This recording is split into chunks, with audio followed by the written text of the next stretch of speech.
Good morning to you. Mark Sudduth, HurricaneTrack.com here. Friday, first day of September 2023. Tropics very active here as we start the month of September. A big mess over in the northwest central Atlantic. A system out there near the Cabo Verde Islands. What is that? 94L. Hard to keep up. And then we've got something coming off of Africa over the next day or two, and we're going to have to watch that. That now has 50% chance of further development.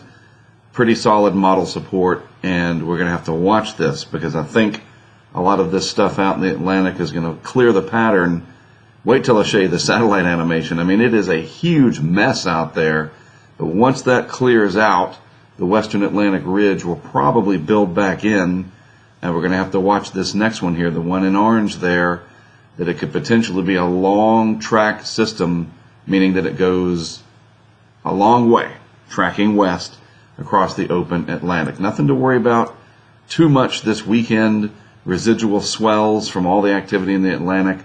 Definitely an impact for the coastal areas, pretty much anywhere in the Western Atlantic Basin. Just think before you go to the beach, look things up and see if there's any kind of rip current advisories. Maybe beaches are closed.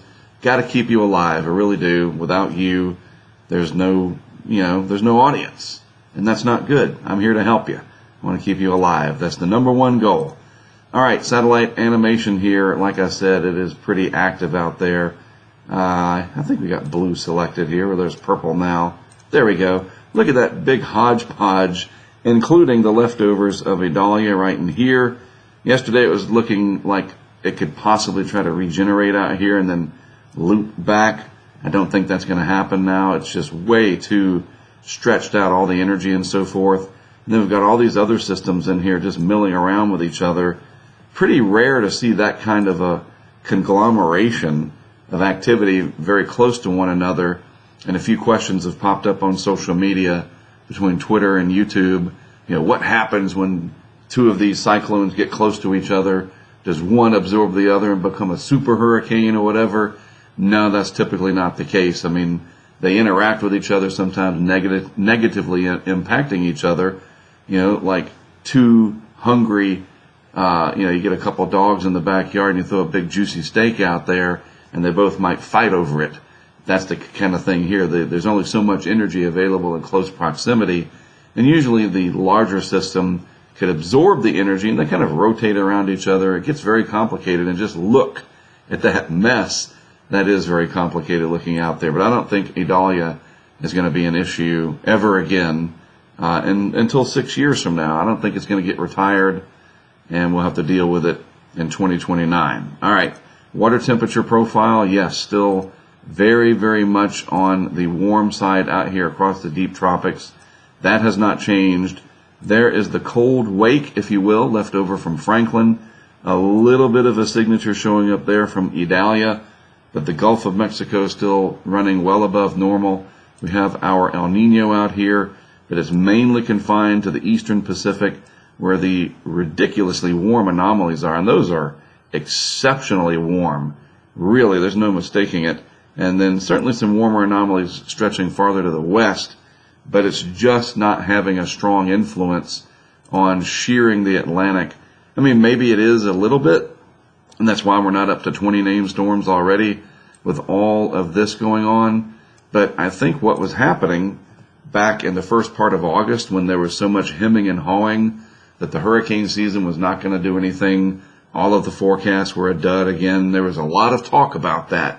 Well, the dry air that was coming off of Africa, which has zero to do with El Nino, that dry mid-level layer, the Saharan air layer, and some dust, it's not just the dust, but in basic meteorology, you got to have colder air above the warmer air so that you can have the buoyancy, or what we call instability, be effective. And we didn't have that. When you have warm over warm, you basically have a cap. We hear about that in severe weather a lot on the Great Plains. The big time chasers out there that watch the cap, and they even mentioned it in that movie Twister. Remember? The cap is about to break. That warm air has to get punched through with deep thunderstorms to create upward motion in the Great Plains. Over the tropics, you don't have that tremendous lift that you get over the Great Plains usually. And so you need that colder air aloft to make the buoyancy easier. We call that instability. That's the simple way to put it. And the instability was lacking until a couple weeks ago. And then things have really lit up. So the El Nino really not having an influence to speak of on the Atlantic Basin. All right, let's move on along and check out the vorticity signatures. Hey, I'm looking over Africa now. This is 94L here off the coast of Africa. It is this piece of energy right here that we're going to have to watch. And then this one is going to be interesting as well, several days from reaching the coast. And then potentially more energy will develop over the Ethiopian highlands. The upward motion over Africa is pretty substantial right now. Should stay that way through a good deal of September. So these tropical waves that originate over Africa are going to just keep coming off. And eventually they will start coming off at a little bit lower latitude because we're getting closer to fall. We're at meteorological fall now. But, we get to the official start of fall 20th or 21st or something like that. So the next few weeks, lots more energy coming off of Africa. The hurricane season is going to just keep on going, and we need to be ready for that. So let's see what we've got out there. This is the GFS from the run last night at, overnight. This is the 6Z run. And here are our 4 systems out here. We'll just label them in no certain order, right? 1, 2, 3, and 4. You got Adalia over here, the leftovers. And then you have Franklin in here, the remnants of Gert. And then you have Jose sitting in here. This is 94L. And then you've got the energy that's going to come off of Africa in the next day or two. So moving this out into time to a week. Watch what happens. Franklin goes up there. We'll go back.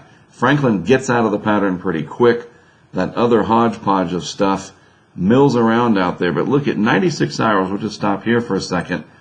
Kind of looks like a Picasso painting or something like that. Or maybe kind of looks like Squidward or whatever, his face. But anyway, we all see certain things. It's like a Rorschach test. And then there's that energy down in the deep tropics that we have to watch very closely. This is the low-level signature of the ridge. This is at 5,000 feet in the atmosphere. It's definitely fractured up here. So all of this stuff up here has weakened the ridge out. And if this were to stay, then anything that develops would have an easy path to turn out to sea. But as we know, the atmosphere is always changing. And as such, our system there, you see it, I'm just pointing it out, let's watch this right here. That's it right there, the GFS latching onto it by about day 5, and it continues on. There's day 6, and then finally day 7, a well-developed tropical cyclone in the model field by day 7. And that's close enough to the islands that we definitely are going to want to watch that. And you see that the ridging at the low levels still kind of confused looking over here, but it is trying to build back in. And let's just go up and look at the upper levels of the atmosphere real quick, the upper dynamics. And we can see at about 500 millibars, let's just look at the anomaly. So it is interesting that if you look at the anomaly, the departure, and that's what an anomaly is, the departure from something, and in this case, the departure from the normal pressure patterns of the Atlantic. The red here on Dr. Cowan's legend is 6 meters thicker, the air, than normal.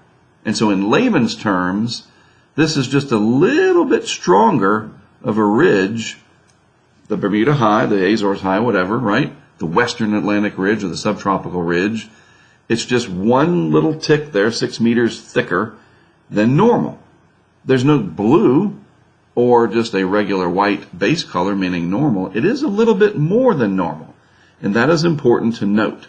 So this westward progression should continue down here.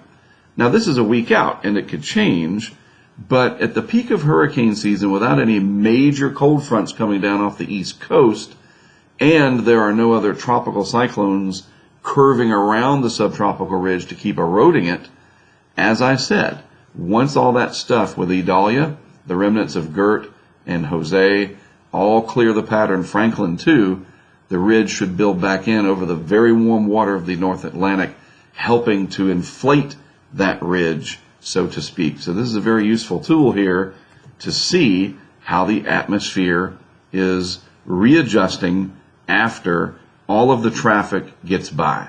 All right? So that's the GFS. What does the Euro show? This is from 6 hours earlier. The long run goes out to 10 days. We're not going to look that far.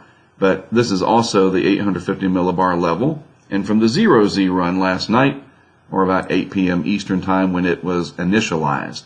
So let's just watch. You generally know what you're looking for now. And we'll do the same thing. Actually, I got it at, it's 0Z, sorry. I was like, what am I doing? So let's stop it also at 96 hours like we did with the GFS. All the traffic moving out of the Atlantic, the North Atlantic. And then there's our system down there trying to organize in the deep tropics. We call this the main development region down here. And there it is. And then there's another impulse trying to come off Africa there as well. Again, September probably going to stay pretty darn busy in the Atlantic. So let's just take this on out. That's day 4. What about day 5? The Euro trying to develop it. And then by day 6, yes, it's developing it. And also there by day 7. And again, you can see the low-level ridging building back in to the north of this system. And we can go look at the anomaly for this as well. 500 millibar height anomaly. Same general idea. It's got a little bit of a weakness right here that's thinned it out a little bit. But anomalously, by just a hair, strong ridging to the north and east of the system. A little bit of a weakness over here. We'll just have to see. Does this lift out? This is a week out. Yes, a lot can change. But I am telling you, my friends here in the Lesser Antilles, it's hurricane season. You should be watching no matter what. Don't look at this and go, oh, it's probably going to miss. Come on, we know better than that. We don't know, and we really need to get it within 3 to 5 days. All right, so we're going to watch this very closely, the trends here with how all this plays out with this next system. All right, so I've got some time, and we covered the tropics here, and I just want to, especially for the new people, talk to you as brief as I can about what we do, HurricaneTrack, the whole history, without it being a 1-hour documentary, because we have those, all right? So yeah, the website started in 1999, and ever since then we have grown into, the social media realm. Not everything. I'm not on TikTok anymore. I mean, I was, but I don't use it. I do Instagram a little bit, and I have no idea what to do with Threads. So we're mainly the website, HurricaneTrack.com, and YouTube. Here we are. Hello. Patreon, right? And we use Discord and Twitter. I'll never call it whatever Elon called it. And Facebook as well. CJ manages a lot of our Facebook stuff. We, I post a little short blurbs here, blog stuff, and a few miscellaneous thumbnail things. But the website is more of like a billboard and a placeholder, because social media is the other part of this universe that we have, right? There's our Patreon. We are on Patreon. That's how we crowdfund what we do. And anybody can join and see posts that I make available to everyone. And then you can pledge at a certain level if you wish to. And that's pretty much how we fund what we do, almost a majority of it. I do work with Fox Weather, and we do have this wonderful partnership with QuickDam, which I have talked about numerous times lately. This partnership's going to last hopefully for a while as we get the name out of this amazing company.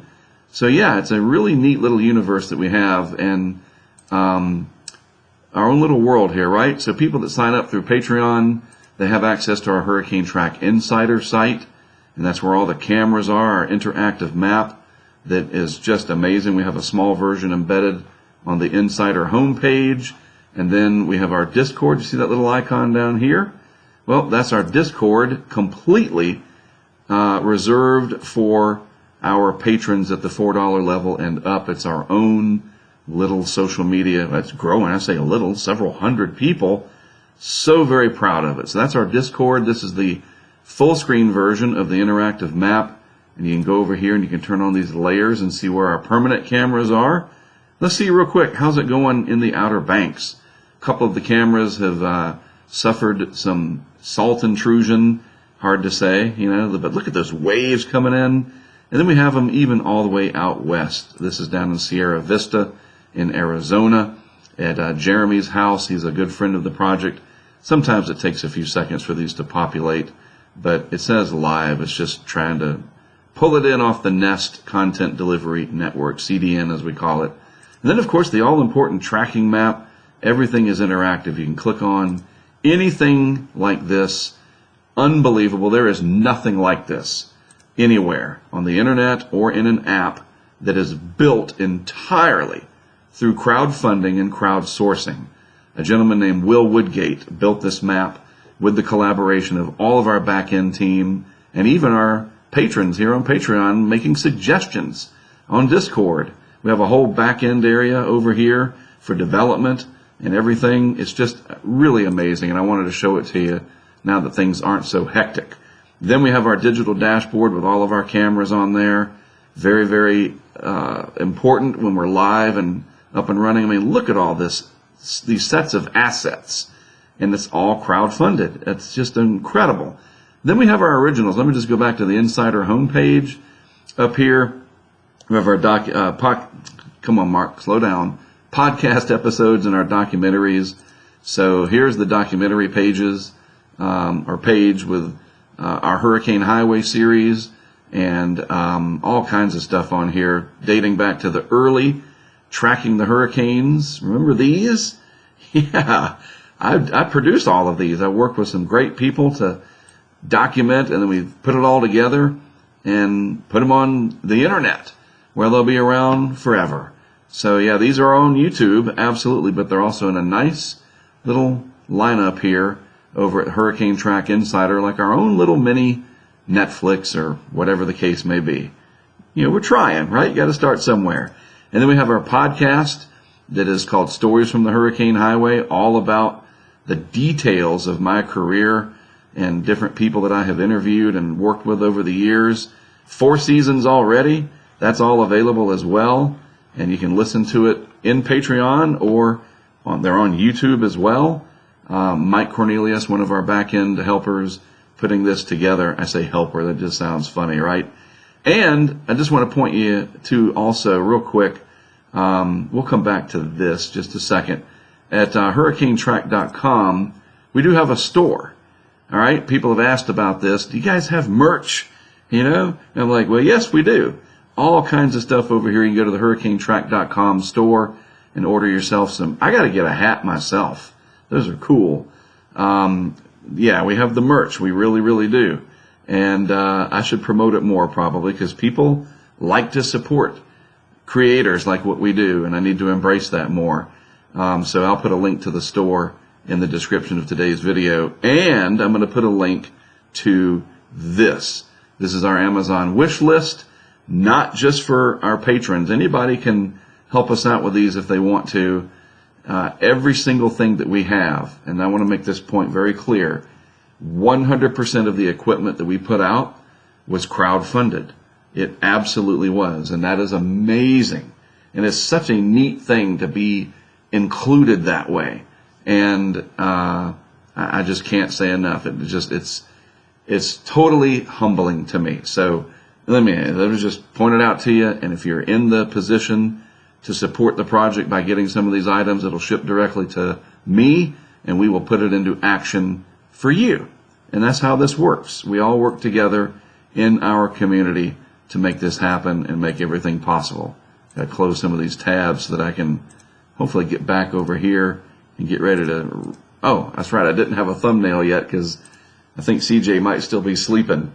I was trying to click on my thumbnail, which I don't have. It's all... CJ, don't get upset, dude. It's all good. He does a lot of great work. We have a tremendous back-end support team. It's all grown over the years, so it's not just me, because it is a very difficult job, all the stuff to be keeping up with and so forth. Hey, that's what the podcast is for. Go check it out. Sign up on Patreon, and you can listen to the podcast, and you can get a complete history. I tried to abbreviate it as much as I could here, but again, with things nice and quiet, relatively, before that down there tries to do something, I figured I'd take a little bit of time to just explain things a little bit more about what we're doing here at Hurricane Track. All right? Thanks for tuning in. I do appreciate it. We're going to go to Cedar Key today. and round up the equipment that was out there, including a couple of GoPros that were set out, one of them of which could be really, really interesting. We're going to see once we get it. Got to make sure it worked, all that stuff before I hype it up. But the hopes are high that it captured something that could be very helpful in understanding Hurricane Idalia's impacts on Cedar Key. And we got to get up to Horseshoe Beach, and then I think we're pretty much done, and I'll finally start making my way back home to North Carolina. You guys have a good weekend. No update tomorrow because I will be driving back home, but I'll be back Sunday. And then, of course, Monday we kick the week off, the first full week of September, and it's going to be busy. Thanks for tuning in. I'm Mark Sett of Hurricane Track. I'll talk to you again on Sunday.